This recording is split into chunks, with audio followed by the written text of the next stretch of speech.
नमस्कार दोस्तों, मैं अमर कड़ाले आप सभी का स्वागत करता हूं आपके पसंदीदा चैनल में जिसका नाम है इकोनॉमिक्स पाठशाला। दोस्तों, आप देख रहे हैं 12th इकोनॉमिक्स लेक्चर सीरीज और उसका आज हम लोग देखने वाले हैं 4th चैप्टर जिसका नाम है इलास्टिसिटी ऑफ डिमांड। जैसे कि हम लोगों ने ऑलरेडी 3 चैप्टर डाले हुए हैं इस लेक्चर सीरीज के, जो पहला है introduction to micro and macro economics, then demand analysis and consumer behaviour.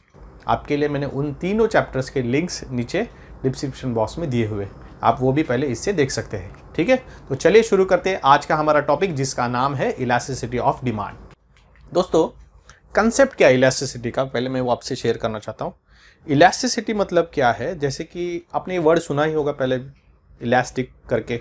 ठीक है, नॉर्मली अंडर गारमेंट्स में आता है, या रबर जैसे कि स्ट्रेच कर सकते हैं हम लोग, उसके ऊपर कोई बाहरी प्रेशर जब आ जाता है then it can be expanded to itself. ठीक है, तो उसी तरह से इलास्टिसिटी का कंसेप्ट भी रिलेटेड है। Elasticity indicates responsiveness of one variable to a change in the other variable. मतलब आपको एक एग्जांपल दे देता हूँ कि जैसे कि हम लोगों ने क्या किया है कि जब आप घर में जाते हो, अंधेरा है, तो आप क्या करते हो, बटन ऑन करते हो। बटन क्लिक करने के बाद क्या होता है, उस बटन से लाइट जलती है? नहीं, कहीं और पे जो ट्यूबलाइट लगी है, बल्ब लगा है, उसमें क्या आ जाती है, रोशनी आ जाती है। मतलब आपने क्या किया, वेरिएबल कौन सा चेंज किया, बटन, उसको आपने ऑन कर दिया और इम्पैक्ट कहाँ पे दिखा, लाइट के ऊपर। Are you getting me? इसी को कहते हैं इलास्टिसिटी। मतलब ये आपको एग्जांपल है, this is not elasticity. Economical elasticity is something different, ठीक है, which is related to the price and other factors which affect the demand. जो भी प्रोडक्ट है उसकी डिमांड के बारे में हम लोग इकोनॉमिक इलास्टिसिटी के बारे में देखेंगे। लेकिन आपको एक एग्जांपल देने के लिए बता रहा हूँ कि हम लोगों ने बटन ऑन किया, लेकिन इम्पैक्ट कहाँ पे दिखा हम लोग को, ट्यूबलाइट के ऊपर। वैसे ही इलास्टिसिटी है, that change in one variable affects the other variable, इसका मतलब है elasticity. So elasticity of demand मतलब क्या है, refers to the degree of responsiveness of quantity demanded. मतलब कोई भी प्रोडक्ट की क्वांटिटी डिमांडेड जब अफेक्ट हो जाती, किस वजह से, due to change in its price और अदर फैक्टर्स। अदर फैक्टर्स क्या है, हम लोगों ने डिमांड एनालिसिस के चैप्टर में देखे थे कि demand of any commodity affected due to various reasons. These all factors we have studied, income, then competitive products, complementary products, then habits, then taste, weather conditions, political condition. There are number of other factors which affect the demand.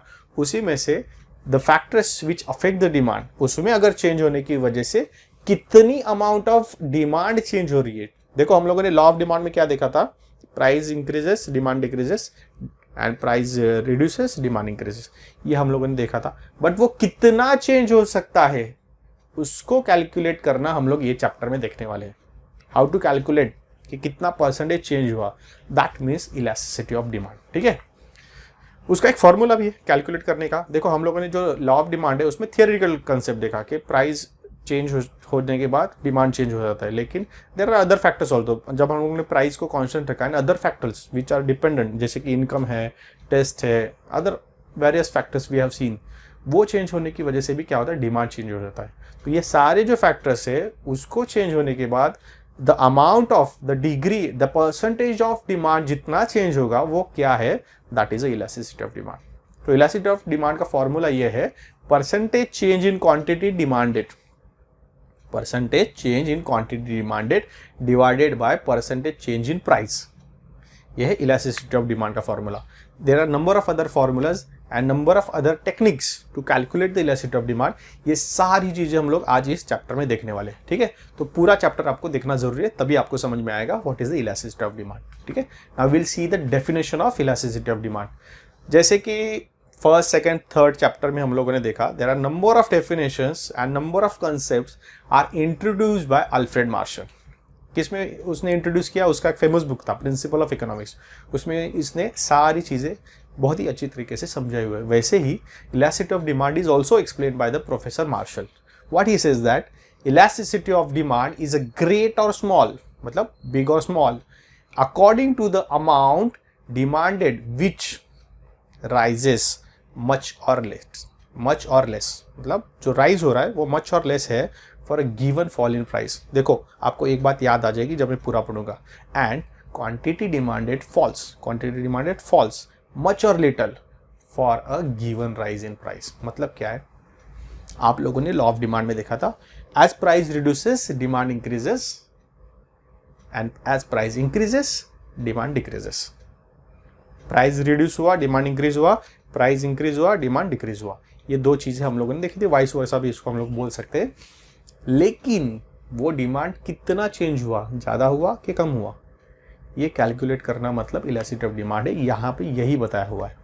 क्या बताया हुआ है, और एक तरीके से बताता हूँ।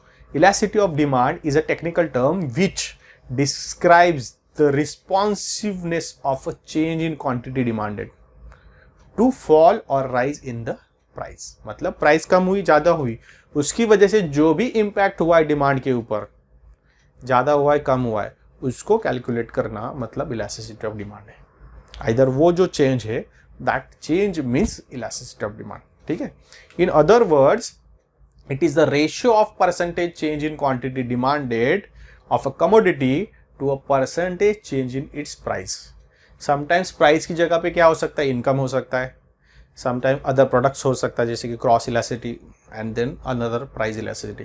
सो there are 3 different types of elasticities, वो हम लोग देखते हैं। इलास्टिसिटी ऑफ डिमांड की जो 3 टाइप्स है, पहला है इनकम इलास्टिसिटी, दूसरा है cross elasticity and third one is price elasticity. So let's understand one by one. ठीक है। पहला हम लोग देखते हैं इनकम इलास्टिसिटी। इनकम इलास्टिसिटी मतलब क्या है, it refers to the degree of responsiveness of a change in quantity demanded to a change in the income only।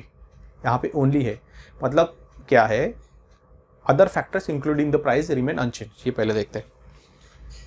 देखो मैंने जैसे बोला था, there are number of factors which affects the demand, जैसे कि habit हो गया, income हो गया, then climatic condition हो गया, then number of things we have seen that price हो गया, price of the substitute हो गया, price of the complementary products हो गया, and number of factors we have seen in the demand chapter. ठीक है।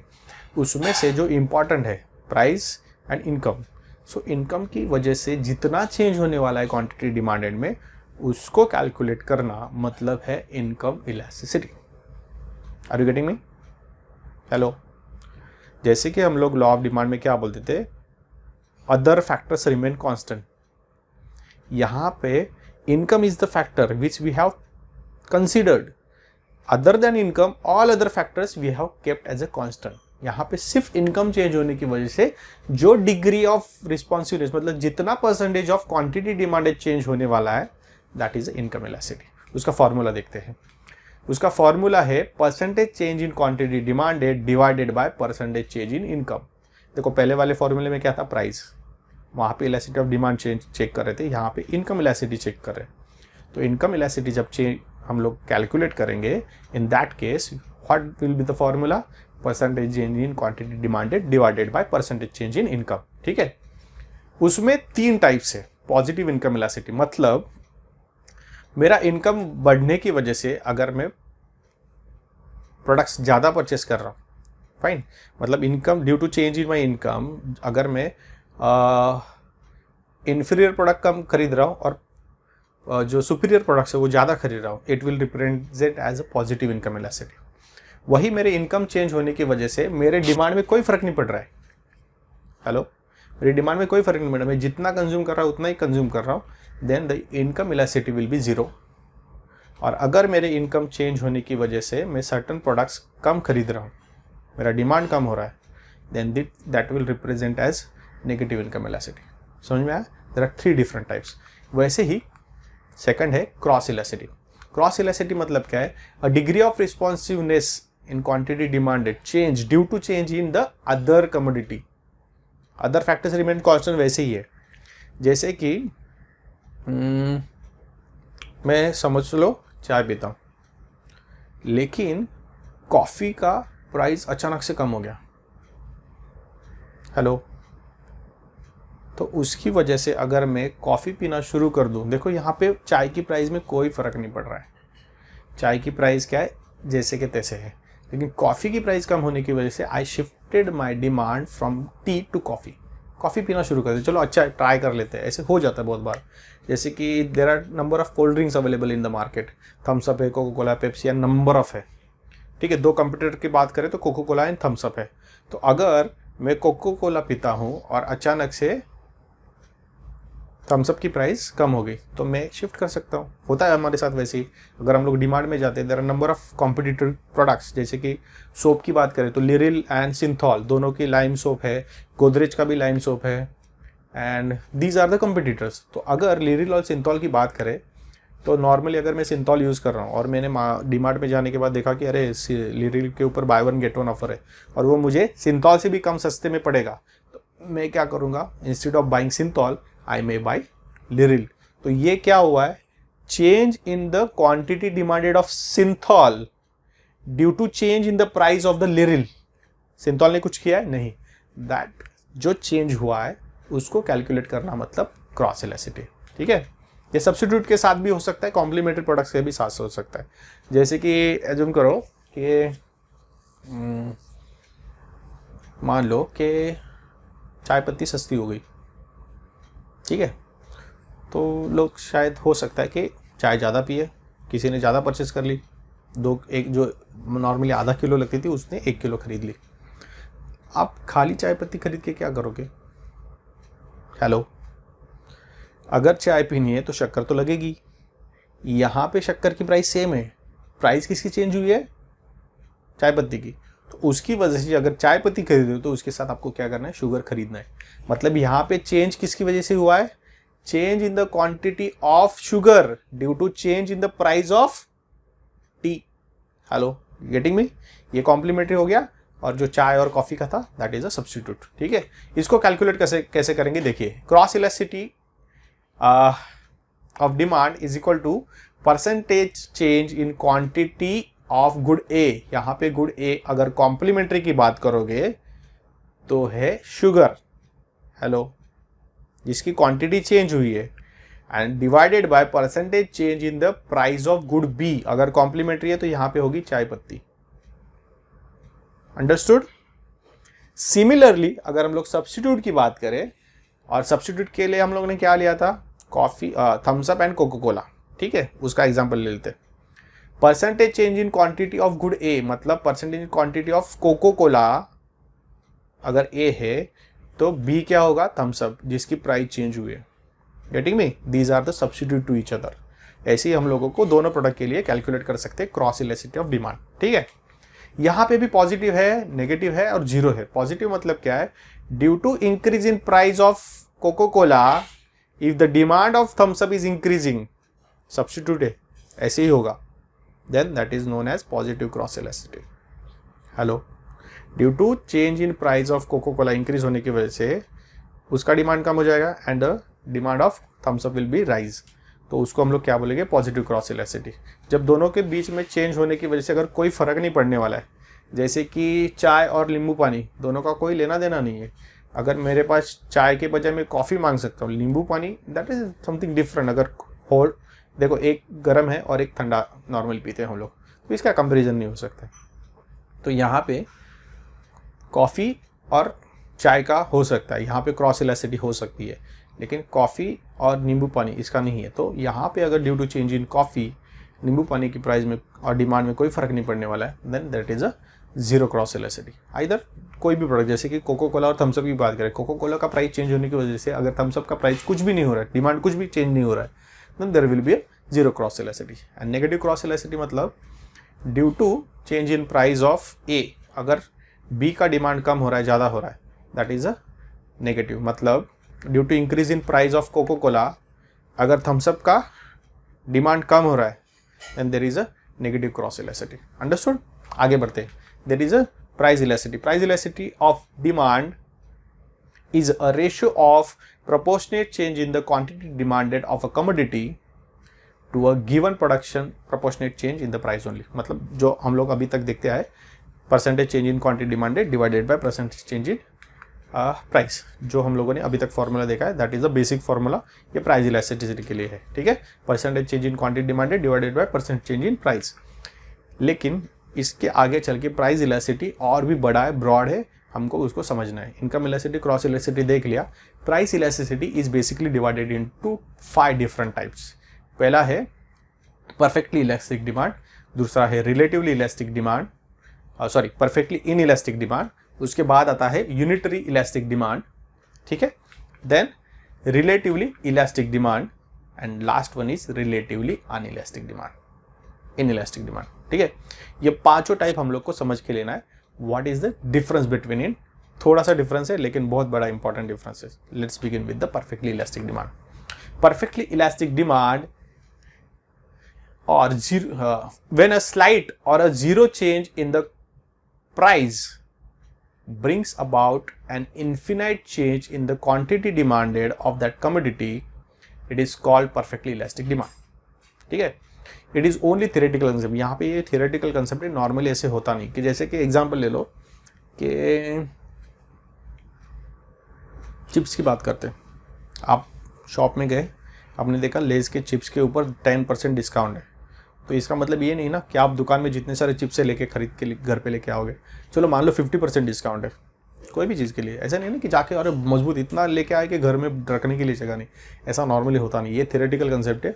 What it's trying to say that when a change in price brings about infinite demand for that commodity and that is a perfectly elastic demand. मतलब थोड़ा भी change करेंगे तो demand कितना भी बढ़ सकता है, इसको बोलते हैं परफेक्टली इलास्टिक डिमांड। इसको हम लोग डायग्रामेटिकली समझते हैं। चलो देखते हैं, लेकिन पहले उसके फॉर्मूला देख रही है। Elasticity of demand, percentage change in quantity demanded divided by percentage change in the price. यही फॉर्मूला है सारे जो हम लोग अभी देखने वाले पांच टाइप्स, उसके लिए यही फॉर्मूला है। ठीक है, डायग्रामेटिकली समझ लेते हैं। ये एक्स एक्सिस, ये आया वाई एक्सिस। ठीक है, एक्स एक्सिस पे है क्वांटिटी डिमांडेड, वाई एक्सिस पे है प्राइस। ये आ गया प्राइस। ये जो प्राइस है उसके लिए ये उसका डिमांड है, इन्फिनिट आगे जा रहा है, देखो रुक नहीं रहा है, सीधा हॉरिजॉन्टल टू एक्स एक्सिस, ऐसे जा रहा है सीधा हॉरिजॉन्टल टू एक्स एक्सिस। तो प्राइस अगर चेंज हो गया थोड़ा भी तो क्या होगा, ये इन्फिनिट चेंज होगा, ये बता रहा है ये। यहाँ पे ये डी कर्व है एंड ईडी मतलब क्या है, elasticity of demand is equal to infinite. Infinite कैसे दिखाया जाता है, ऐसे। ठीक है, ये उसका सिंबल है। तो यहाँ पे ये थ्योरेटिकल कंसेप्ट है बट है, परफेक्टली इलास्टिक डिमांड ऐसे होता है। याद रखो, perfectly elastic demand horizontal to X axis होता है। इसके बाद आता है परफेक्टली इनइलास्टिक डिमांड। मतलब when a percentage change in the price has no effect on the quantity demanded. अगर मैं प्राइस चेंज करूं तो क्वांटिटी डिमांड में कोई भी फर्क नहीं पड़ने वाला है in a commodity, then it is called as perfectly inelastic demand. ये होता कब है, एग्जाम्पल होता है, ये है रियलिस्टिक है। पहले वाला थोड़ा अनरियलिस्टिक था बट ये रियलिस्टिक है, होता है। ऐसा कोई प्रोडक्ट बताओ कि जिसको आप खरीदोगे प्राइस कुछ भी हो जाए।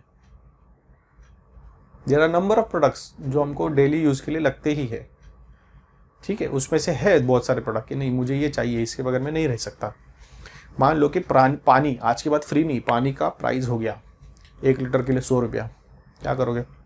एज्यूम करना है, इकोनॉमिक्स में बहुत सारी चीज़ें एज्यूम करनी पड़ती है। अगर पानी का प्राइस हो गया 100 रुपया लीटर तो क्या करोगे? नहीं पियोगे, पीना ही पड़ेगा। कितना भी प्राइस कर दो आपको पीना ही है, वो ज़रूरत की चीज़ है, आपको खरीदना ही पड़ेगा। वैसे ही है, चलो ठीक है पानी हमको फ्री के भाव में मिलता है, उसकी बात छोड़ देते हैं।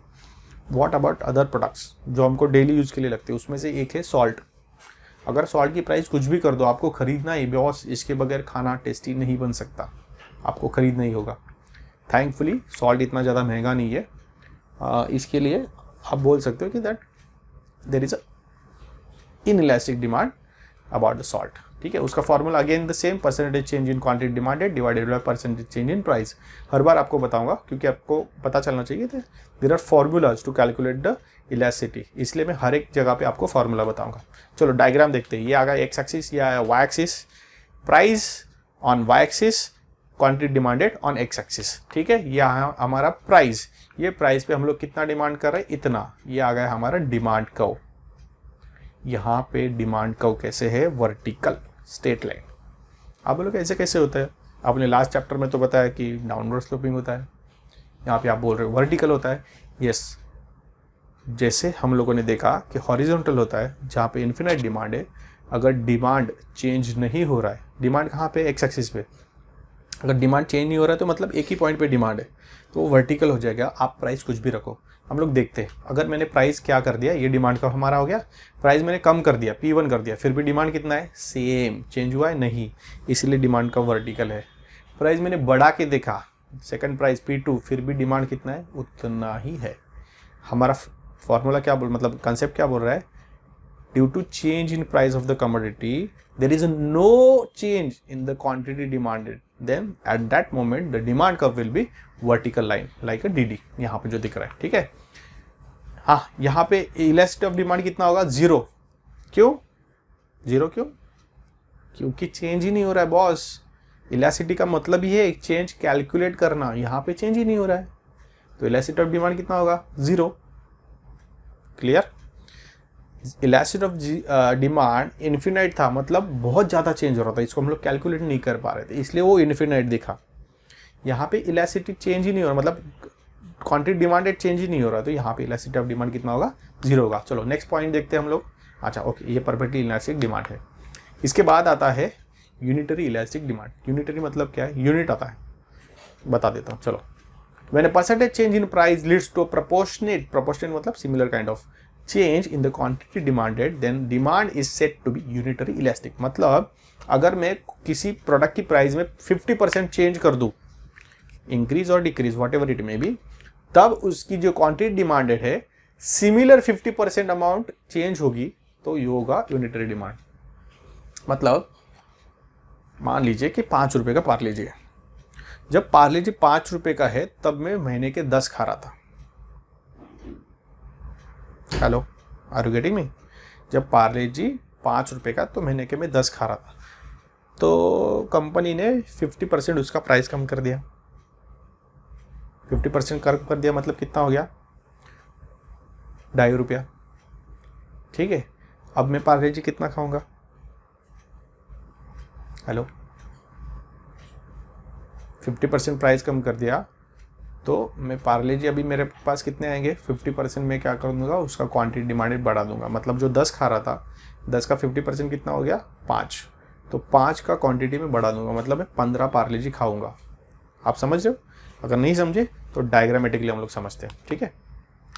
ये है percentage change in quantity demanded, percentage due two divided by percentage change in price. Same formula है, मैंने आपको बोला है पांचों का फॉर्मूला सेम है, लेकिन डायग्राम सबका अलग है। देखो यहाँ पे आ गया X axis, Y axis, X axis पे क्वांटिटी डिमांडेड, वाई एक्सिस पे प्राइस ऑफ द कमोडिटी। यहाँ पे हम लोगों ने नंबर्स लिए हुए, मतलब फिगर्स लिए हुए कि कितना है। क्यों? क्योंकि हमको कैलकुलेट करना है, यहाँ पे पता चलना चाहिए, यूनिट लेना है ना। तो यहाँ में हम लोगों ने क्वांटिटी डिमांडेड कितना लिया? 1 2 3 4 5, और प्राइस कितना लिया? 10 से लेके 30 तक। तो जब प्राइस 30 था तो मैं क्वांटिटी कितना डिमांड कर रहा था? 1। समझ रहे हो? मैंने क्या कर दिया, यहाँ पे प्राइस 5 से कम कर दिया। जब मैं प्राइस 5 रुपये से कम करता हूँ तो मैं क्वांटिटी कितना इंक्रीज कर रहा हूँ? 1 से इंक्रीज कर रहा हूँ, 2 कर रहा हूँ। मैंने प्राइस और कम कर दिया, 20 कर दिया, तो मैंने क्या कर दिया? और एक क्वांटिटी डिमांड करना शुरू कर दिया। मैंने प्राइस और 5 से कम कर दिया तो मैंने क्वांटिटी और एक बढ़ा दिया, मतलब 4 कर दिया। जब मैंने 10 कर दिया प्राइस तो क्वांटिटी डिमांडेड हो गया 5। अगर आप यहाँ पे देखोगे तो वाई एक्सिस पे कितना यूनिट चेंज हो रहा है? 5। तब एक्स एक्सिस पे कितना यूनिट चेंज हो रहा है? 1। एंड ये प्रोपोर्शन क्या है? सेम चेंज हो रहा है। जब जब मैं 5 रुपये से कम करूंगा तब तब एक एक क्वांटिटी क्या होगी? इंक्रीज होगी। ये मतलब क्या? प्रोपोर्शनेट चेंज हो रहा है। ये पैटर्न है, ये पैटर्न में ही चेंज होगा, इसके अलावा नहीं होगा। And that is known as unitary elastic demand. अगर मैं ड्रॉ करूँ ये डायग्राम तो आप देखोगे हर एक यहाँ जगह पे आपको इक्वल यूनिट्स दिख रहे हैं। जो स्क्वायर बनेगा वो इक्वल होगा सब जगह पे, मतलब डायग्राम समझने की बात कर रहा हूँ। That is known as unitary elastic demand. ये डिमांड का हो गया, ये हमारा डाउनवर्ड स्लोपिंग रहेगा फ्रॉम लेफ्ट टू राइट, ठीक है। और इसको हम लोग ED इज इक्वल टू क्या बोलेंगे? 1 बोलेंगे। मतलब इलास्टिसिटी ऑफ डिमांड यहाँ पे कितना होगा? 1। क्यों? इक्वल में चेंज हो रहा है, ठीक है। ये हमारा क्या हो गया? यूनिटरी इलास्टिक डिमांड हो गया। इसके बाद आता है रिलेटिवली इलास्टिक डिमांड। मतलब क्या है? When a percentage change in price leads to a more than proportionate change in quantity demanded. देखो क्या है? More than proportionate. बताता हूं कैसे। The demand is said to be a relatively elastic demand. Example, मतलब अगर मैं प्राइस 50% से चेंज करूं तो क्वांटिटी डिमांडेड 100% हो जाएगा, ज़्यादा होगा। मतलब अगर मैंने पार्ले जी का प्राइस 5 रुपये से 2.5 रुपया कर दिया तो जो 10 क्वांटिटी में खरीद रहे थे वो 20 क्वांटिटी में खरीदना शुरू कर देंगे। हेलो, 10 क्या था? क्वांटिटी। 10 मतलब 100%। उतना ही ज़्यादा मैं क्या करूँगा? डिमांड करूँगा। प्राइस कितने से कम कर दिया? 50% से। क्वांटिटी डिमांडेड कितने से बढ़ रहा है? 100% से। ये हम लोग वापस देखेंगे फॉर्मूले के साथ और डायग्राम्स के साथ। Elasticity of demand is equal to percentage change in quantity demanded divided by percentage change in the price. ठीक है, यहाँ पे डायग्राम देख लीजिए, एक्स एक्सिस ये आ गया, वाई एक्सिस, एक्स एक्सिस पे क्वांटिटी डिमांडेड, वाई एक्सिस पे प्राइस, और ये हमारा हो गया डायग्राम। देखिए यहाँ पे मैंने क्या किया है, दो चीज़ें ली है, price P1, price P, quantity Q and quantity Q1 देख लेते हैं। यहाँ पे जब प्राइस P था तो क्वांटिटी डिमांडेड कितना था, Q। मैंने स्लाइटली प्राइस क्या कर दिया, चेंज कर दिया, कितना कर दिया, P1 कम कर दिया, तब मेरा क्वांटिटी डिमांडेड Q1 हो गया। अगर आप डायग्राम देख रहे हो तो यहाँ पे देखिए थोड़ा सा प्राइस में चेंज है, लेकिन क्वांटिटी डिमांडेड में उससे ऑलमोस्ट डबल है। It represents slight change in the price brings more change in the quantity demanded. जब ऐसा सिचुएशन होगा, that situation will be known as relatively elastic demand. ये जो डायग्राम है इसका जो डिमांड कब होगा, वो स्लाइटली फ्लैटर होगा। ठीक है, मतलब थोड़ा एक्स एक्सिस की तरफ होगा, ना कि वाई एक्सिस की तरफ। ठीक है, ये हमारा डी का हो गया, डाउनवर्ड स्लोपिंग ही है, and ED is equal greater than 1 होगा यहाँ पे। मतलब क्या है, elasticity of demand will be more than 1, मतलब जो चेंज है दैट इज मोर देन 1। समझ रहे हो आप कि थोड़ा सा प्राइस चेंज करने की वजह से क्वांटिटी डिमांड ज़्यादा चेंज होगा, जहाँ वहाँ पे क्या होगा, elasticity of demand will be greater than 1। ये हम लोग कैलकुलेशन के बाद साथ मैं आपको आगे समझाऊंगा, लेकिन यहाँ तक यही समझ लो, ये है रिलेटिवली इलास्टिक डिमांड। इसके बाद आता है रिलेटिवली इनइलास्टिक डिमांड। जैसे रिलेटिवली इलास्टिक था उसके थोड़ा अपोजिट है। मतलब क्या है, when change in percentage in the price leads to a less than, वहाँ पे मोर देन था, यहाँ पे लेस देन है। Proportionate change in the quantity demanded, demand is said to be relatively inelastic. मतलब 50% फॉल इन प्राइस अगर होगा तो डिमांड सिर्फ 25% इंक्रीज होगा। मतलब ये सिर्फ एग्जाम्पल है, इतना ही होगा ऐसे कुछ नहीं है। ये मैं आपको एग्जाम्पल देने के लिए सब फिगर्स बता रहा हूँ। अगर 50% प्राइस चेंज होगा तो 25% क्या होगा, क्वांटिटी डिमांडेड चेंज होगा। ऐसा जरूरी नहीं कि यही प्रोपोर्शन में हो। यहाँ पे फॉर्मूला क्या है, ED is equal to percentage in quantity demanded divided by percentage change in the price, जो सेम है हमारा। डायग्राम देख लीजिए, अलग रहेगा। एक्स एक्सिस आ गया, वाई एक्सिस आ गया। ये हमारा एक्स एक्सिस पे क्या था, वाई एक्सिस पे क्या था, वाई एक्सिस पे था प्राइस, एक्स एक्सिस था क्वांटिटी डिमांडेड। चलो अभी डायग्राम को शुरू करते हैं। P1 Q1 जैसे वहां पे था वैसे ही हम लोगों ने यहाँ पे क्या कर दिया, दो प्राइस लिया, दो क्वांटिटी डिमांडेड लिया। जब इनिशियल प्राइस था P तो क्वांटिटी डिमांडेड कितना था, Q। देख रहे हो, मैंने क्या कर दिया, वापस प्राइस कम कर दिया, P से P1। प्राइस थोड़ा इस बार ज़्यादा चेंज कर दिया, लेकिन क्वांटिटी डिमांडेड थोड़ा ही कम हुआ, चेंज हुआ है कंपेयर टू प्राइस। ऐसा जब सिचुएशन रहेगा when price is more changed whereas demand is less affected, उसको हम लोग क्या बोलेंगे, रिलेटिवली इनइलास्टिक डिमांड। ये अगर डायग्राम देखोगे तो डाउनवर्ड स्लोपिंग ही है, मीन स्लाइटली वर्टिकल है। ठीक है, वर्टिकल मतलब देखिए वाई एक्सिस की तरह है, थोड़ा सा वाई एक्सिस की तरफ जा रहा है। ये हमारा होगा डिमांड का DD। यहाँ पे ED will be less than 1। क्यों, प्राइस कम चेंज हुआ है, ज़्यादा चेंज हुआ है कंपेयर टू क्वांटिटी। यहाँ पे चेंजेस जो है, जो हम लोग एक्सपेक्ट कर रहे थे इलास्टिसिटी चेक करने वक्त, वो कितना आया, 1 से कम आया। इसीलिए elasticity of demand will be less than 1। ठीक है, ये क्या था, रिलेटिवली इनइलास्टिक डिमांड। ठीक है, इसके बाद आता है methods of measuring price elasticity of demand. ये तो हम लोगों ने टाइप्स देख लिया, समझ लो आप, ये टाइप्स हो गया। भी एक्चुअल कैलकुलेशन में जाएंगे। There are total 3 types. पहला है रेशो और परसेंटेज मेथड। ठीक है, जो हम लोगों ने अभी तक देख रहे थे ना वही है वो, मतलब रेशो और परसेंटेज हम लोग वही देख रहे थे ना। Ratio percentage change in quantity demanded divided by percentage change in price, मतलब वो रेशो ही हुआ। तो वो पहला वाला जो है वो हम लोग अभी तक देख रहे थे। उसके बाद आता है ये जो बात के 2 है, ये हमको अभी न्यू कंसेप्ट है, वो अभी हम लोग देखेंगे। Second one is total expenditure method and third is point method और जियोमेट्रिक मेथड। क्या है, 1 बाय 1 देखते हैं। पहला वाला क्या बताया मैंने, रेशो और परसेंटेज मेथड। मतलब क्या है, ratio method is developed by Professor Marshall. According to this, elasticity of demand is measured by dividing the percentage change in quantity demanded by the percentage change in its price. मतलब जो अभी तक देख रहे थे वही, percentage method is also known as arithmetic method. मतलब क्या है, अरिथमेटिकल फार्मूलाज है, कैलकुलेशन है। चलो फार्मूला देखते हैं, आपको पता चल जाएगा। जो अभी तक था वही है, percentage change in quantity demanded divided by percentage change in price. But अभी एक्चुअल में आपको इलेबोरेट करके बताने वाला हूँ फार्मूला कैसे होता है। मतलब ED is equal to percentage, जो ट्राइंगल दिख रहा है that is known as delta. क्या बोलेंगे उसको, delta. Percentage delta Q divided by percentage delta P. Delta मतलब चेंज होता है, वो जो सिंबॉलिकली है उसको हम लोग चेंज बोलते हैं, लेकिन बोलते वक्त आपको क्या बोलोगे, उसको डेल्टा बोलोगे। ठीक है, इसको और इलेबोरेट करके आगे दिखा हुआ है, इज इक्वल टू फॉर्मूला, मतलब इलेबोरेट किया हुआ है कि एक्चुअल कैलकुलेशन कैसे होगा। Delta Q divided bye Q, नीचे का जो क्यू है वो एक्चुअल क्यू मतलब जो बेस वैल्यू है।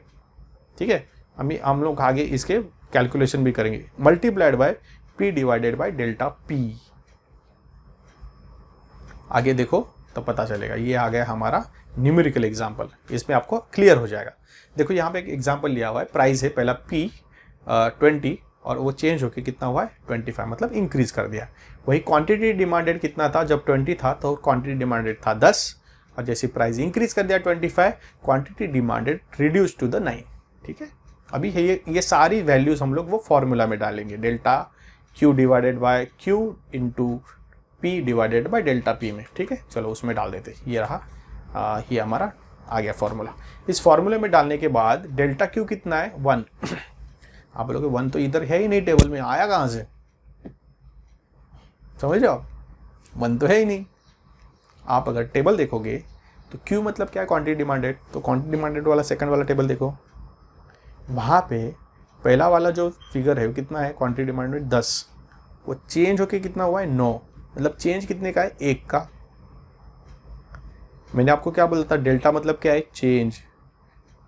चेंज किसका पूछ रहा है, चेंज क्वांटिटी डिमांडेड, तो चेंज कितना है 1 का, तो मैंने 1 लिख दिया। अभी समझा। नीचे मैंने क्या लिख दिया, क्यू। मैंने क्यू मतलब क्या, एक्चुअल वैल्यू जो बेस था कितना था 10, तो 10 लिख दिया। इनटू अभी पी कितना है 20, दिख रहा है पहले वाला। चेंज कितने से हुआ है 5 से, तो नीचे आ गया 5। हेलो, समझ में आया आपको क्या हुआ। ठीक है, इसको अगर ये सबको कैलकुलेट करने के बाद क्या आएगा पता है, ईडी इज इक्वल टू 0.4। कैसे आया, बेसिक मैथ से आप खुद कर लेना। ठीक है, कोई बड़ा बात नहीं है। ये आप कैलकुलेट करोगे तो क्या आने वाला है 0.4। हेंस 0.4 कितना है, 1 से कम है, मतलब ईडी इज लेस देन 1, जो यहाँ पे दिख रहा है आपको। Clear, ED is less than 1 किस में था, जो हम लोगों ने 5 प्राइस इलास्टिसिटी के फॉर्मूलेस देके याद करो, याद करते हैं। चलो, परफेक्टली इलास्टिक में ईडी कितना था, अल्फा था। परफेक्टली इन इलास्टिक में क्या था, वर्टिकल लाइन, मतलब ईडी इज इक्वल टू 0 था। यूनिटरी इलास्टिक में ईडी इज इक्वल टू 1 था। Perfect ED is greater than 1 कहाँ था, रिलेटिवली इलास्टिक डिमांड में, और ईडी इज लेस देन 1 कहाँ पे था, रिलेटिवली इन इलास्टिक डिमांड में। समझ रहे हो आप, तो ये क्या हुआ, रिलेटिवली इन इलास्टिक डिमांड। इसके बाद हम लोग देखेंगे total expenditure method. This method was also developed by the professor Alfred Marshall. In this method total amount of expenditure before and after the price change is compared. मतलब कि 5 रुपये जब पार्ले जी का प्राइस था तो मैं कितना खरीदता था, और 5 रुपये से 4 रुपये अगर प्राइस हुआ तो मैं कितना खरीदता था। ये जो टोटल एक्सपेंडिचर है बिफोर एंड आफ्टर, इसको कंपेयर करके क्या पता चलेगा, इलास्टिसिटी ऑफ डिमांड। समझ में आया, प्राइस 5 था पार्ले जी का तो कितना खरीदता था, टोटल अमाउंट कितना स्पेंड कर रहा था। प्राइस 4 रुपये करने के बाद मैंने कितना खरीदना शुरू कर दिया, वो टोटल एक्सपेंडिचर क्या, इन दोनों को कंपेयर करने के बाद। ठीक है, तो total expenditure is equal to price into quantity demanded, ये उसका फॉर्मूला है। इसके बाद है देयर आर 3 डिफरेंट टाइप्स। देखो यहाँ पे परफेक्टली रिलेटिवली इलास्टिक डिमांड, मतलब ईडी इज ग्रेटर देन 1। ठीक है, when a given change in price of commodity total outlay increases, जो टोटल आउटलेट इंक्रीज होगा तो elasticity of demand will be greater than 1। ठीक है, दूसरा जो है unitary elastic demand, ED is equal to 1, मतलब व्हेन द प्राइस फॉल्स और राइजेस, दोनों में से कुछ भी हो जाए, total outlet does not change. Total outlet मतलब दोनों का एक्सपेंडिचर चेंज नहीं होता है, and remains constant, elasticity of demand is equal to 1, मतलब यूनिटरी इलास्टिक हो जाएगा। और तीसरा जो है रिलेटिवली इन इलास्टिक डिमांड में क्या होगा, ईडी इज लेस देन 1। ये कब होगा, when with the given change in the price of a commodity, total outlay decreases, elasticity of demand will be less than 1, that means relatively inelastic demand। ये हम लोग example के साथ देखते हैं, ठीक है। चलो एग्जाम्पल देखते हैं, total expenditure method and this is the table for it, ठीक है। यहाँ पे आप देख लीजिए, पहला है प्राइस जो दिया हुआ है, then quantity demanded in units and total outlay. Total outlay मतलब टोटल कितना होने वाला है, खर्चा कितना होने वाला है, ये देखा है। And then after that we can see the elasticity of demand. पहले एग्जांपल लेते ए का। ए मतलब ए फॉर अमर, मैं हो सकता हूँ। अमर क्या कर रहा है, जब प्राइस 6 था तो क्वांटिटी कितना डिमांड कर रहा है, 10, बाजू में दिख रहा है आपको। तो टोटल आउटले जो होगा वो 6 × 2, price into quantity demanded, formula देखा था हम लोगों ने, तो कितना हो गया 60। जो प्रोडक्ट 6 रुपए में मिल रहा था, डिस्काउंट होने के बाद 5 रुपए का हो गया, कम हो गया price. In that case Amar is purchasing 20 of that particular product, तो टोटल आउटले हो गया 5 × 20 मतलब 100। मतलब अगर प्राइस कम हो रही है, चेंज हो रही है, तो टोटल आउटले क्या हो रहा है, इंक्रीज हो रहा है। और हम लोगों ने थोड़ी पहले स्लाइड में क्या देखा था कि when total outlay increases it is known as relatively elastic demand, और उसका क्या है, ईडी इज ग्रेटर देन 1, जो बाजू में आपको दिख रहा है। क्या पहला वाला ए वाला क्या है, रिलेटिवली इलास्टिक डिमांड। दूसरा बी है भावेश। भावेश क्या कर रहा है, जब प्राइस 4 था कोई प्रोडक्ट का, तो वो प्रोडक्ट कितने में खरीद रहा है, कितना खरीद रहा है, क्वांटिटी 30, तो उसका टोटल आउटले कितना हो गया, 4 × 30 मतलब 120। ओके, प्राइस कम हो गया, 3 रुपया हो गया। इन that case Bhavesh purchase 40 of that commodity, वो 40 खरीद सकता है, अभी वो उसने 40 खरीद लिया। इन that case also the total outlay is also 120। मतलब प्राइस चेंज होने की वजह से टोटल आउटले चेंज हुआ क्या, नहीं। When there is a no change, ED is equal to 1, that means unitary elastic demand. ये हम लोगों ने देखा था, टोटल आउटले का फॉर्मूला अलग है, वहां पे उसका कंसेप्ट अलग है, ठीक है। तो ये याद रखो, ईडी इज इक्वल टू 1 मतलब यूनिटरी इलास्टिक डिमांड, चेंज नहीं हुआ ना टोटल आउटले, इसलिए। से सी फॉर चंदू, तीसरा वाला क्या कर रहा है, when there is a price 2, वो कितना परचेस कर रहा है, 50। समझ लो, जब प्राइस 2 था वो कितना खरीद रहा है, 50, तो 50 × 2 कितना हुआ, 100। और जब प्राइस 2 से 1 हो रहा है, वो कितना खरीद रहा है, 60। टोटल आउटले कितना होगा, 60, 1 × 60 60। तो क्या हो रहा है यहाँ पे देखो, टोटल आउटले कम हो रहा है, रिड्यूस हो रहा है, दैट मीन्स यहाँ पे रिलेटिवली इनइलास्टिक डिमांड है, that means ED is less than 1। समझ में आया आपको, यहाँ पे इलास्टिसिटी कैसे कैलकुलेट कर रहे हैं, टोटल आउटले से भी हम लोग इस तरीके से इलास्टिसिटी काउंट कर सकते हैं। अभी आता है थर्ड टाइप क्या था, पॉइंट मेथड और जियोमेट्रिक मेथड। यहाँ पे थोड़ा आपको ध्यान देना पड़ेगा, this is something different kind of method to calculate the elasticity. Professor Marshall has developed another method to measure elasticity of demand, which is known as point or geometric method. The ratio method and total outlay method are unable to measure the elasticity of demand at a given point on the demand curve. Demand curve के ऊपर अगर कोई भी point पे हमको अगर calculate करना elasticity कितनी है, ये पहले वाले 2 मेथड से नहीं हो पाएगा, इसीलिए ये मेथड उन्होंने डेवलप किया हुआ है। तो देखते ये method, point elasticity of demand is measured as, इसका फॉर्मूला भी अलग है, Ed is equal to lower segment of the demand curve, lower segment of the demand curve below a given point. मतलब कोई पॉइंट अगर कैलकुलेट करना है, उस पॉइंट के नीचे का जो पोर्शन है, नीचे का, वो divided by upper segment of the demand curve above given point. मतलब जो पॉइंट है उसके ऊपर का सेगमेंट पकड़ लो, इसका डिमांड कर्व का, उसको डिवाइड कर दो उससे, मतलब नीचे का पोर्शन डिवाइडेड बाय ऊपर का पोर्शन, क्या आ जाएगा, जियोमेट्रिक मेथड, पॉइंट मेथड, ठीक है। इसको हम लोग 1 बाय 1 देखेंगे। इसमें भी 2 टाइप है, एक लीनियर और एक नॉन लीनियर, देखते दोनों को भी, ठीक है। डिमांड कर्व के हिसाब से वो दोनों डिसाइड होते हैं। तो पहला वाला क्या था, लीनियर, और दूसरा वाला डिमांड कर्व कौन सा था, नॉन लीनियर, मतलब कर्व होता है वहाँ पे। लीनियर मतलब स्ट्रेट लाइन वाला, नॉन लीनियर मतलब कर्व वाला डिमांड कर्व, ठीक है। 1 बाय 1 देखेंगे। सो फर्स्ट वाला लीनियर डिमांड कर्व, यहाँ पे क्या होता है, when the demand curve is linear, that means straight line, we extend the demand curve to meet the y axis। मतलब वो डिमांड कर्व को y axis को टच कर देते, वैसे ही x axis को भी टच कर देते। वाई एक्सिस को टच करेंगे उसको हम लोग नाम देंगे ए, और एक्स एक्सिस को टच करेगा उसको नाम देंगे B. Price elasticity of demand at X is 0, मतलब नीचे 0 एक्स पे टच कर रहा है, वहां पे इलास्टिसिटी कितना है 0, और वाई एक्सिस पे कितना है इन्फिनिट, क्योंकि हम लोगों ने देखा था वाई एक्सिस पे इन्फिनिट लाइन जाएगा हॉरिजॉन्टल, एक्स एक्सिस पे जो टच करेगा वो वर्टिकल जाएगा। इसकी वजह से elasticity of demand will be different at each point rather than this 2 point.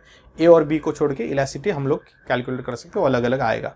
ये आ गया हमारा diagram, X axis Y axis, X axis पे है क्वांटिटी डिमांडेड, वाई एक्सिस पे है प्राइस। ठीक है, इसके बाद हम लोग देखेंगे लीनियर डिमांड को क्या हो रहा है। ये एक कॉम्बिनेशन है प्राइस और क्वांटिटी का। ठीक है, ऐसे हम लोग और भी देखने वाले हैं, और 3 देखेंगे। ये आ गया दूसरा वाला, ये प्राइस और क्वांटिटी का। यहाँ पे प्राइस कितना है क्वांटिटी कितना है ये मैटर नहीं करेगा, इसलिए नहीं लिखा हुआ है। ठीक है, बट याद रखो कि वाई एक्सिस पे प्राइस है, एक्स एक्सिस पे क्वांटिटी डिमांडेड है। तीसरा प्राइस आ गया और तीसरा प्राइस क्वांटिटी का कॉम्बिनेशन आ गया। 3 पॉइंट मिल गए हमको। मैटर क्या करने वाला है, डिमांड का ओनली, इसलिए बाकी चीज़ों को हम लोगों ने क्या कर रहा है, इंपॉर्टेंस नहीं दिया, उसको छोड़ दिया। ये तीनों जो कॉम्बिनेशंस मिला, इसको अगर मैं ज्वाइंट कर दूं तो मुझे क्या मिलने वाला है, डिमांड कर्व मिलने वाला है। और जैसे कि मैंने ऊपर लिखा हुआ है, जो डिमांड कर्व हम लोग एक्सटेंड करके वाई को भी टच करेंगे, एक्सटेंड करके एक्स को भी टच करेंगे। जो एक्स को टच किया है उसको नाम क्या दिया है, बी, और वाई को ए, चलो नाम दे देते। ठीक है, आ गया। ए पॉइंट पे जो इलास्टिसिटी वो कितना है, इन्फिनिट, क्योंकि यहाँ पे एक्स एक्सिस को टच नहीं करेगा, एक्स एक्सिस पे 0 है, वाई एक्सिस पे कैसा है, हॉरिजॉन्टल लाइन आएगा, तो वो हो गया परफेक्टली इलास्टिक डिमांड।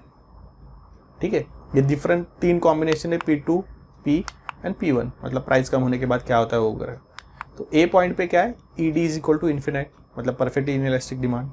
ठीक है, वैसे भी जो बी है, बी के यहाँ पे क्या होगा, ED इज इक्वल टू 0 होगा, क्योंकि चेंज ही नहीं होगा ना डिमांड प्राइस में चेंज होने की वजह से। लेकिन एट द पॉइंट P2 क्या होगा, जो हमारा फॉर्मूला है, फॉर्मूला क्या बोल रहा है, लोअर सेगमेंट मतलब P2 से लेके B, P2B divided by P2A। Hello, formula wise ऐसे होने वाला है। तो P2B अगर मान लो कि पूरा लाइन अगर 4 है तो P2 कितना होगा, 1 होगा, P2A 1, और P2B कितना होगा, 3 होगा। तो 3 डिवाइडेड बाय 1 कितना आएगा, 3 ही आएगा ना, मतलब 1 से ज़्यादा है, मतलब ED इज ग्रेटर देन 1 है यहाँ पे। Hello, ED is greater than 1 है P2 पे, समझ जाओ। आप थोड़ा माइंड से सोचो, मैंने क्या बोला, अगर A to B is equal to 4 तो P2 कितना हुआ, 3 हुआ, P2B 3 हुआ, और P2A 1 हुआ, तो 3 डिवाइडेड बाय A कितना हुआ, 3 हुआ, तो मतलब ED इज ग्रेटर देन 1। तो ये कौन सा हो गया,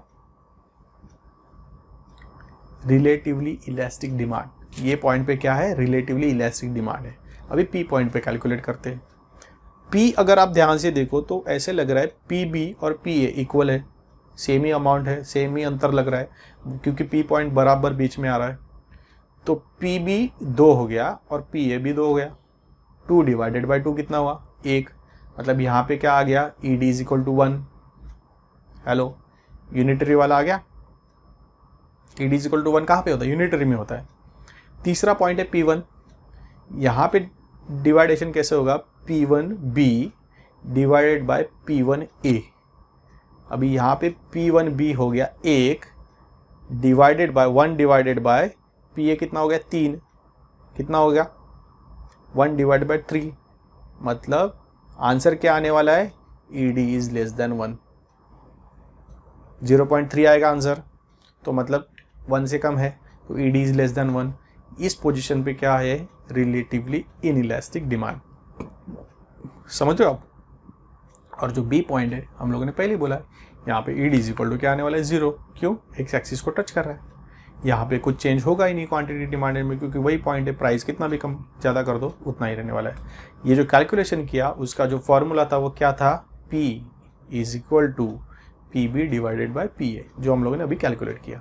ठीक है, थोड़ा थोड़ा आप क्या करो, स्मार्ट बनने की कोशिश करो, तो जो मैं एक्सप्लेन कर रहा हूँ थोड़ा इमेजिन करो कि ये ऐसा है, then you will understand properly. ठीक है, उसके बाद आता है नॉन लीनियर डिमांड कर्व। जैसे मैंने बोला कि कभी कभी कर्व हो जाता है, तो कर्व पे लाइन नहीं है, कर्व है, तो कर्व पे कैसे कैलकुलेट करोगे, उसका भी फॉर्मूला है, that is this one, non linear demand curve. When the demand curve is non linear, that mean convex to the origin. Convex मतलब ऐसे होता है, ओरिजिन को कॉन्वेक्स होता है। To measure price elasticity of demand, we have to draw a tangent line AB touching the demand curve at a given point on the demand curve and extending it to meet the y-axis at point A and x-axis to the point B. मतलब कैसे बता देता हूँ, ठीक है।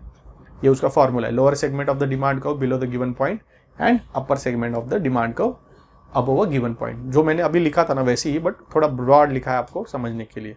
ये आ गया हमारा एक्स एक्सिस, ये आ गया वाई एक्सिस, वाई एक्सिस पे प्राइस, एक्स एक्सिस पे क्वांटिटी डिमांडेड। देखो हमें मैटर नहीं करता एक्स एक्सिस पे पॉइंट कितने, वाई एक्सिस पे कितने, डायरेक्टली हमको मैटर करता है कि हमारा डायग्राम कैसा है। तो इसके लिए हम लोगों ने क्या किया है, ये कॉम्बिनेशन है प्राइस और क्वांटिटी का, ठीक है। और ये हमारा प्राइस क्वांटिटी आ गया। उसके बाद आता है ये लाइन टेंजेंट, पहले ही निकाला हुआ है, एक्चुअली उसके पहले आना चाहिए था ये हमारा कर्व। बट क्या होता है डायग्राम निकालते वक्त आपको एक्सप्लेन करने के लिए थोड़ा कर्व निकालने के बाद लाइन निकालो, थोड़ा मेरे लिए डिफिकल्ट होता था, इसलिए मैंने ये निकाला हुआ है। ये आपका परफेक्ट पहले हो गया कि पहले इनिशियली हमको क्या निकालना था, प्राइस एंड क्वांटिटी, उसका जो कॉम्बिनेशन है वहाँ पे जो इंटरसेक्ट कर रहा है कर्व वो है ए बी लाइन पे, उसको हम लोग बोलेंगे ये डी डी डिमांड का हो गया। इंटरसेक्शन पॉइंट इज ई। हमें जो कैलकुलेट करना है इलास्टिसिटी वो पॉइंट ई पे कैलकुलेट करना है, इसलिए पॉइंट ई के लिए हम लोगों ने टेंजेंट लाइन निकाला हुआ ए बी। टेंजेंट मतलब टच करके जा रहा है बराबर एट 90 डिग्री, ठीक है।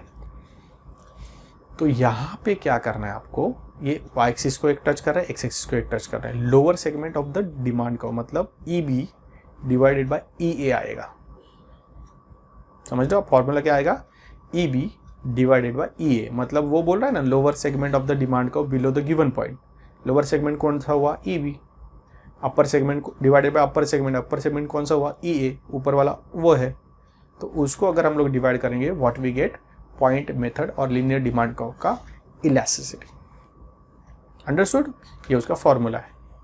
अगर E B is equal to E A हुआ तो unitary, E B greater than E A हुआ मतलब जो नीचे का पोर्शन ज़्यादा है और ऊपर का पोर्शन कम है, then there will be a E D मतलब इलास्टिसिटी ग्रेटर देन 1 होगा, मतलब रिलेटिवली इलास्टिक होगा।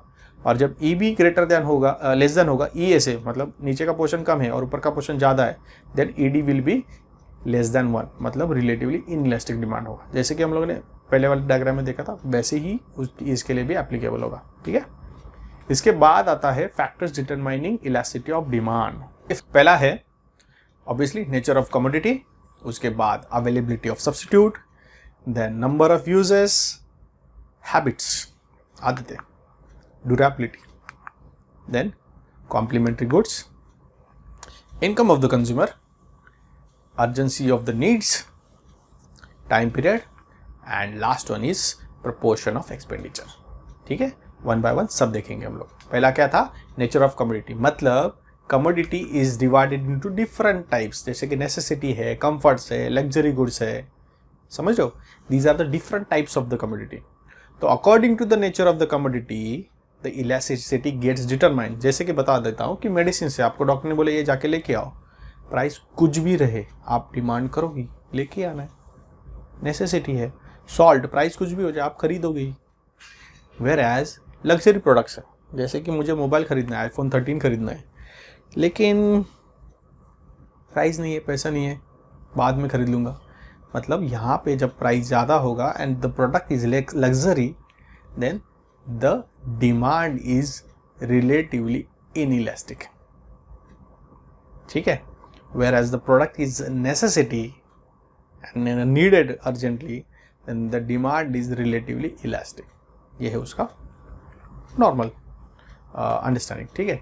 अवेलेबिलिटी ऑफ सब्स्टिट्यूट कितना अवेलेबल है, on that the elasticity of demand gets determined. For example, demand for a commodity will be more elastic if it has a close substitutes available in the market. मतलब अगर cocoa Cola के लिए Thums Up है, लिरिल के लिए Cinthol है और Maggi के लिए टॉप रेमन एंड नेस्ले का है, अभी तो पतंजलि भी आया है, then there will be a higher the elasticity. मतलब क्या है, हम लोगों ने देखा था कि क्रॉस इलास्टिसिटी में कि complementary and substitute both have the impact on the elasticity. जैसे कि सब्स्टिट्यूट की बात करें कि मैगी का प्राइस ज़्यादा हो गया, then people will demand Nestle का, क्या है उसका नेस्ले का नूडल्स, ये नाम याद नहीं आ रहा है, नहीं तो पतंजलि का। क्यों? क्योंकि दूसरे का प्रोडक्ट क्या हुआ है, प्राइस इंक्रीज हुआ है, then people will demand more of their products. But commodities having no substitutes like the salt, the demand will be inelastic. कि salt के लिए कोई substitute नहीं है. Brands are there but salt तो लगेगा. Salt के बजाय हम लोग कुछ और डाल सकते हैं क्या, जैसे कि चाय बनाते वक्त अगर आपके पास शक्कर नहीं है, you can use the गुड़, ठीक है, वो डाल के आप लोग चाय बना सकते हो, या शुगर फ्री आता है. But for salt there is no substitute, hence there will be a less मतलब रिलेटिवली इनइलास्टिक डिमांड होगा. फिर जहाँ पे सब्सटीट्यूट है वहाँ पे मोर इलास्टिक डिमांड होगा. ठीक है. इसके बाद आता है नंबर ऑफ यूजेस, कि एक प्रोडक्ट से आप कितना यूजेस करते हो. On that the elasticity of it gets determined. जैसे कि इलेक्ट्रिसिटी, उससे बहुत सारी चीज़ें यूज़ होती है, तो the demand for it is elastic. मतलब उसका अगर प्राइस बढ़ गया तो शायद आप कम कंज्यूम करोगे. जैसे कि लाइट बिल ज़्यादा आता है, लोग ऐसे नहीं लगाएंगे. डिपेंड मोर करता है. Where there are certain products कि उसका यूज़ ज़्यादा नहीं है तो उसके लिए मैटर नहीं करेगा. That demand will B not more elastic. ठीक है. The product which has more uses their demand is more elastic. ठीक है, मतलब रिलेटिवली इलास्टिक डिमांड. उसके बाद आता है हैबिट्स. यहाँ पे रिलेटिवली इन इलास्टिक डिमांड है. मतलब मैंने आपको एग्जाम्पल दिया हुआ है कि लॉकडाउन लगा था. लॉकडाउन में क्या हुआ था, जो अल्कोहल है, टोबैको है, सिगरेट्स है, उनके प्राइस बहुत ज़्यादा बढ़ गए थे. Even though people are purchasing it. मतलब जो हैबिचुअल गुड्स है उसके लिए प्राइस कुछ भी हो जाए तो people going to demand it. Hence the demand for habitual goods is relatively inelastic. ठीक है. इसके बाद आता है ड्यूरेबिलिटी. ड्यूरेबिलिटी मतलब कितना टाइम चलने वाला है. एग्जाम्पल कि दूध का एक एग्जाम्पल लेते हैं कि पनीर फ्रिज में रखो तो ज़्यादा दिन चलता है, रख सकते हो आप महीना भर. ठीक है. लेकिन वही अगर दूध है तो आप 2-3 दिन 4 दिन ही रख सकते हो, उसके बाद वो फ्रिज में भी शायद ख़राब हो सकता है. इसीलिए depending on the durability of the product the people demand it. Even though, मतलब मान लो कि दूध की बजाय हम लोग सब्जी ले लेते, कोई भी ग्रीन वेजिटेबल ले लीजिए, वो सस्ते में मिल रहा है, इसलिए आप लोग महीने का खरीद सकते हैं क्या? नहीं. क्यों? पेरिशेबल आइटम में ख़राब हो जाएगा. यहाँ पे demand is relatively inelastic. Whereas अगर आप दुकान में गए और आपको ऑनियन मिल रहा है सस्ते में, आप ज़्यादा खरीद दोगे. देखो सब्जी है, दोनों भी सब्जी है, खाना बनाने के लिए यूज़ होती है, लेकिन क्यों? Durability of onion, potato, either number of other products are ज़्यादा है. ड्यूरेबिलिटी ज़्यादा टाइम के लिए चल सकते हैं तो हम लोग उसको ले सकते हैं. जैसे कि गेहूँ है, चावल है, साल भर रख सकते हैं तो हम लोग ज़्यादा ले सकते हैं due to change in price. But वो ग्रीन वेजिटेबल्स के साथ नहीं कर सकते. सो ग्रीन वेजिटेबल क्या हुआ? Relatively inelastic. वेयरएज ओनियन, चावल, गेहूँ, वो क्या हो गया? Relatively elastic. उसका अफेक्ट होता है ड्यू टू ड्यूरेबिलिटी. ठीक है. इसके बाद आता है कॉम्प्लीमेंट्री गुड्स. कॉम्प्लीमेंट्री गुड्स के साथ भी वही होता है कि जैसे कि the demand for commodity which is use in conjunction, मतलब साथ में यूज किया जाता है, satisfy single want is relatively inelastic. की कोई प्रोडक्ट है कि उससे एक ही यूज होता है, रिलेटिवली इनइलास्टिक होता है. Whereas the product which has more use, मतलब पेन की प्राइस चेंज हो गई तो obviously demand for pen will affect, and with that the demand for refill also get affected. ठीक है. But not necessary all the time. Example बता देता हूँ कि मोबाइल का प्राइस चेंज हो गया, प्राइस डिक्रीज हो गया, उसकी वजह से क्या हो सकता है? May be demand for SIM cards में भी इंक्रीज. मे बी क्यों बोल रहा हूँ, आप समझ नहीं रहे हो. मे बी क्यों बोल सकता हूँ. दूसरा एक एग्जाम्पल बताता हूँ. पहले मोबाइल का कंप्लीट करते कि मोबाइल मैंने चेंज कर दिया, दैट डजंट मीन कि मुझे नया सिम कार्ड चाहिए. हम लोग मोबाइल चेंज करते हैं, उसके साथ साथ नया मोबाइल सिम कार्ड थोड़ी हर बार खरीदते हैं, नहीं ना. पुराने वाले के यूज़ करते हैं. तो आप बोलोगे नया मोबाइल मतलब नया सिम कार्ड. नहीं, ऐसे नहीं होता है. Not all the times. Complementary good के साथ नहीं होता है. फॉर एग्जाम्पल अगर price of the car decreases, तो मैंने कार खरीद ली, इसका मतलब मैं डबल कंज्यूम. पहले मेरे पास बाइक थी तो बाइक से मैंने कार खरीद ली, इसका मतलब क्या हुआ?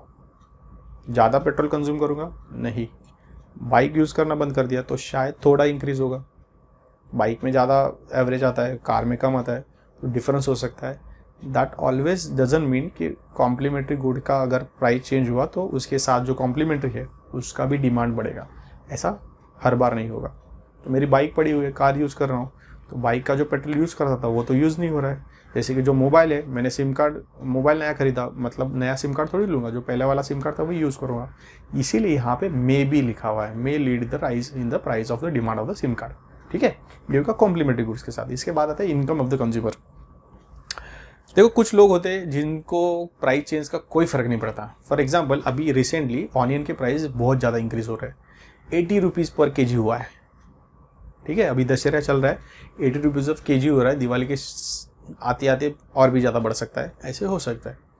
लेकिन जब आदमी के पास बहुत ज़्यादा पैसा होता है ना, उसका जो डिमांड है वो इनइलास्टिक होता है। क्यों? अभी ऑनियन का प्राइस बढ़ गया, इसलिए मेरे घर में ऑनियन भजिया जो बनते हैं, कांदा भजी, वो बनाना शायद बंद कर दे कुछ समय के लिए। बट अंबानी के लिए प्राइस आप 1000 रुपये किलो कर दो, क्या फ़र्क पड़ने वाला है उसको। So as the peoples income are more, it becomes relatively inelastic demand, whereas the income of the people are less, for them the demand is relatively elastic. समझ रहे हो आप? मतलब मेरा इनकम कम है, ऑनियन की प्राइस बढ़ने की वजह से मैं शायद कांदा भजी खाना बंद कर दूँ और कुछ अलग अलग थोड़ा कम यूज़ करना शुरू कर दूँ, ऐसे हो सकता है। But when the income is higher, the demand is never affected for them, वो उतना ही कंज्यूम करेंगे। ठीक है, अर्जेंसी ऑफ नीड्स, जैसे कि अभी रिसेंटली कोरोना पीरियड में क्या हो रहा था, वो रेमडेसिविर का अर्जेंसी था, तो उसके लिए लोग जितना चाहिए प्राइस देने के लिए रेडी थे। मतलब due to change in price demand never affected, affect हुआ बट इतना नहीं, तो रिलेटिवली इलास्टिक हो गया।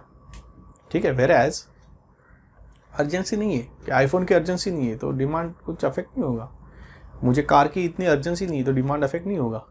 सो depending on the product the elasticity gets change. ठीक है, अंडरस्टूड कि मेडिसिन है, अर्जेंसी है, people will demand at the higher price also. Luxury products है, people will postpone their demand if the prices are high. जैसे कि मैं होता है, देखो आईफोन नया आता है तो प्राइस ज़्यादा होती है, शायद उस वक्त डिमांड कम होती है, जैसे जैसे प्राइस कम हो जाता है उसका डिमांड बढ़ना शुरू हो जाता है। आईफोन इज़ अ प्रोडक्ट, वैसे ही similar things happen with other products also. ठीक है, इसके बाद आता है टाइम पीरियड। टाइम पीरियड मतलब क्या है, एज टाइम पासिस अवर डिमांड गेट्स चेंज। जैसे कि देखो एक जो यूट्यूबर्स है वो बहुत बार बोलते हैं कि ख्वाहिश तो बाप की सैलरी में पूरी होती थी, खुद की सैलरी में तो खाली ज़रूरतें पूरी हो रही है। बहुत मस्त है वो, बट इट इज़ ट्रू कि जैसे कि बाप के ज़माने में बच्चा क्या करता है, नाइकी के शूज़, देन एडिडास का टी शर्ट और बहुत कुछ, आईफोन एंड ऑल सब यूज़ कर लेता है। एज द टाइम चेंजेस, बाप एज्यूम कर लो कि एग्जांपल लेते कि बाप गुजर गया, उसके बाद उसको कमाने की बारी आई, तब वो एडिडास वाला जो था टी शर्ट या बनियान, सीधा वो आ जाता है रूपा और वीआईपी पे। जो नाइकी का शूज़ था वो जो सीधा आ जाता है स्पार्क्स और बाटा पे। Are you getting me? जो आईफोन वाला था वो सीधा आ जाता है नोकिया और एमआई पे। As the time changes people may shift to the lesser price product. जैसे कि हो सकता है कि बाप के ज़माने में पहले क्या पीता था, रेड बुल, अभी क्या पी रहा है, नींबू पानी। हो सकता है एज टाइम चेंजेस पीपल में shift to the cheaper products और they may find a cheaper substitutes. Cheaper substitute available हो जाते होता है वैसे कि जैसे कि पहले स्पार्क्स का नहीं था इन इंडियन प्रोडक्ट्स, वहाँ पे जो शूज़ था मतलब इंडियन मार्केट में वो बाटा का होता था, तो क्वाइटली चीपर था। बट स्पोर्ट्स कैटेगरी में अभी देख सकते हो आप, स्पार्क्स आ गया, पहले था नहीं था तो अभी आ गया। पहले मोबाइल महंगे होते थे, as the computer increases the products is available at the cheaper cost, substitutes आ गए। तो as the time passes people shift to the cheaper, either better quality, either different products. तो ये टाइम पीरियड में ज़्यादा होता है। So in longer the time period more will be the elasticity, shorter will be the time less will be the elasticity. ये उसका time period का फंडा है। ठीक है, इसके बाद आता है proportion of expenditure. Proportion of expenditure ज़्यादा होगा then the demand will be relatively elastic, and if the proportion of the expenditure is small, the demand will be relatively inelastic. मतलब आप मॉल में गए और वहाँ पे सेल चालू है, 50% discount.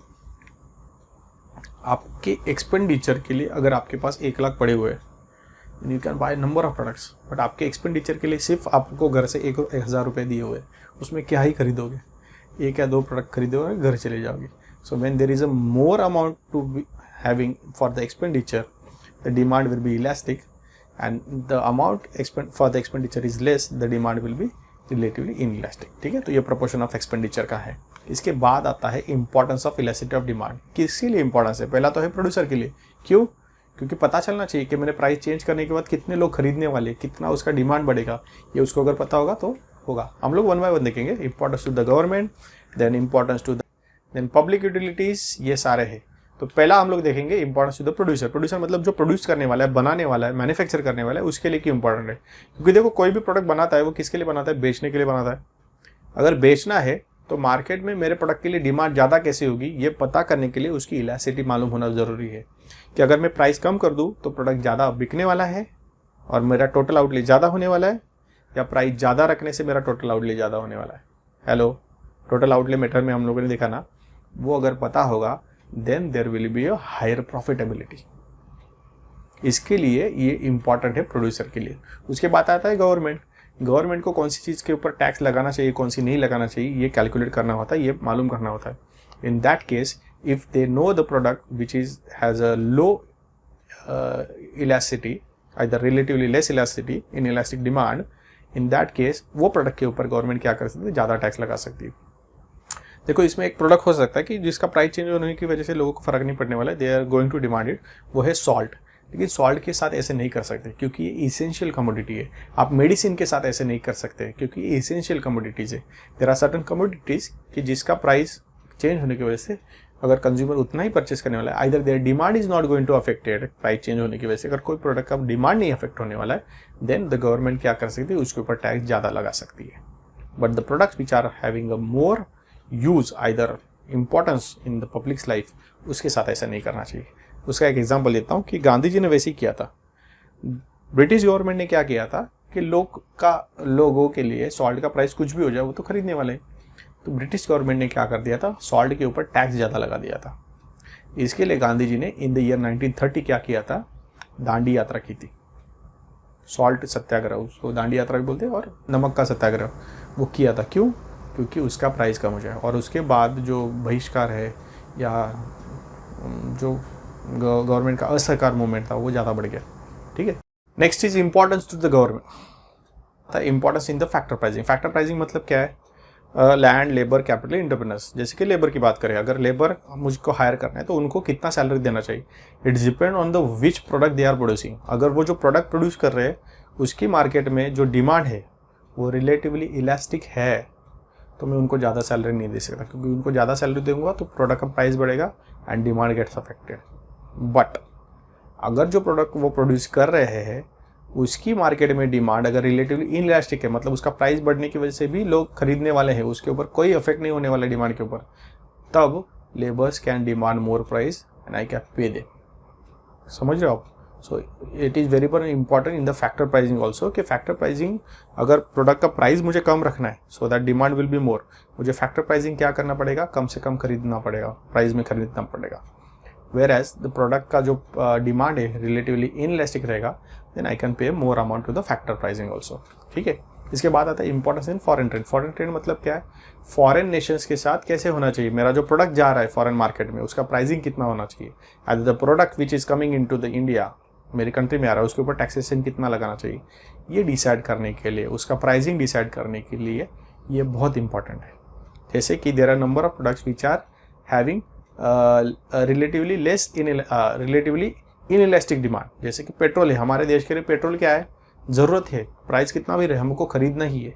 In that case the Gulf countries which are petroleum OPEC oil and petroleum exporting countries है, क्या करती है, प्राइस ज़्यादा रख सकती है। आप देख सकते हैं कि जो पेट्रोलियम कंट्रीज है सब रिच है, वहाँ पे लोगों के पास बहुत पैसा है। क्यों? Because petrol is a essential commodity which they are selling and they are selling at a higher price. क्यों? क्योंकि उसका डिमांड क्या है, रिलेटिवली इनइलास्टिक है। अंडरस्टैंड? तो फॉरेन ट्रेड में ये चीज़ें इलास्टिसिटी अंडरस्टैंड करना बहुत ज़रूरी है। उसके बाद आता है last one is public utilities, कि जैसे कि पब्लिक यूटिलिटीज़ है, इन दैट केस अफोर्डेबल रखना ज़रूरी है गवर्नमेंट के लिए, पब्लिक को उसका फ़ायदा होना चाहिए वो ज़रूरी है। जैसे कि नंबर ऑफ पब्लिक यूटिलिटीज़ है इसेंशियल है, जैसे कि रेलवे हुआ, बस ट्रांसपोर्ट हुआ, टेलीफोन हुआ, इलेक्ट्रिसिटी हुआ, तो ये सारी चीज़ें क्या है, रिलेटिवली लेस इनइलास्टिक है, क्योंकि पब्लिक को यूज़ करना ही है, उसको यूज़ करना ही पड़ेगा, इलेक्ट्रिसिटी के बगैर हम लोग नहीं रह सकते। In that case those products के ऊपर क्या है, गवर्नमेंट आइदर सब्सिडाइज करना चाहिए at nationalise them so that the consumer should not get exploited. ये सारी चीज़ें बहुत ज़्यादा इंपॉर्टेंट है। समझ में आया? तो पब्लिक यूटिलिटीज के साथ क्या होना चाहिए, जो टैक्सेशन है गवर्नमेंट की तरफ से कम होना चाहिए, because most of the public utilities are essential for the public. ठीक है, तो ये हमारा पूरा कंप्लीट हो गया इलास्टिसिटी ऑफ डिमांड का चैप्टर। ठीक है, और इसी के साथ चैप्टर खत्म होने के साथ आपने देखा, इसके लिए धन्यवाद।